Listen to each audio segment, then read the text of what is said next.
ಬಳ್ಳಾರಿ ನಗರದ ನಂದಿ ಶಾಲೆಯ ಆವರಣದಲ್ಲಿ world traditional Shotokan karate federation of India ಹಾಗೂ ಟ್ರೆಡಿಷನಲ್ ಕರಾಟೆ ಅಕಾಡೆಮಿ ಕರ್ನಾಟಕ ಇವರ ಸಂಯುಕ್ತಾಶ್ರಯದಲ್ಲಿ ಕರಾಟೆ ಬೆಲ್ಟ್ ಪರೀಕ್ಷೆಯನ್ನು ಯಶಸ್ವಿಯಾಗಿ ಹಮ್ಮಿಕೊಳ್ಳಲಾಯಿತು. ಈ ಕಾರ್ಯಕ್ರಮದಲ್ಲಿ ಬಳ್ಳಾರಿ ನಗರದ ವಿವಿಧ ಶಾಲೆಗಳಲ್ಲಿ ತರಬೇತಿ ಪಡೆಯುತ್ತಿರುವ ಸರಿಸುಮಾರು 200ಕ್ಕೂ ಹೆಚ್ಚು ಕರಾಟೆ ವಿದ್ಯಾರ್ಥಿಗಳು ಭಾಗಿಯಾಗಿ ದೈಹಿಕ ವ್ಯಾಯಾಮ, ಕಿಹಾನ್ ಹಾಗೂ ಕಟಾ ಕೌಶಲ್ಯಗಳನ್ನು ಪ್ರದರ್ಶಿಸಿ ಪ್ರೇಕ್ಷಕರ ಮೆಚ್ಚುಗೆಯನ್ನು ಪಡೆದರು. ಬೆಲ್ಟ್ ಮುಖ್ಯ ಪರೀಕ್ಷಕರಾಗಿ ಸೆನ್ಸಾಯಿ ಕಟ್ಟೆಸ್ವಾಮಿ ಹಾಗೂ ಸೆನ್ಸಾಯಿ ಸುಭಾಷ್ ಚಂದ್ರ ಅವರು ಪರೀಕ್ಷೆ ನಡೆಸಿಕೊಟ್ಟಿದ್ದಾರೆ.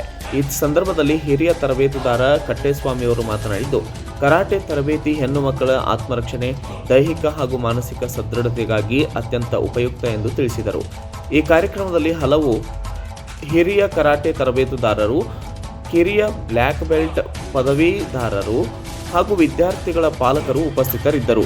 ಬ್ಯೂರೋ ರಿಪೋರ್ಟ್ ಹೇಮಂತ್ ರಾಜ್, ಸೂರ್ಯ ನ್ಯೂಸ್ ಕನ್ನಡ, ಬಳ್ಳಾರಿ.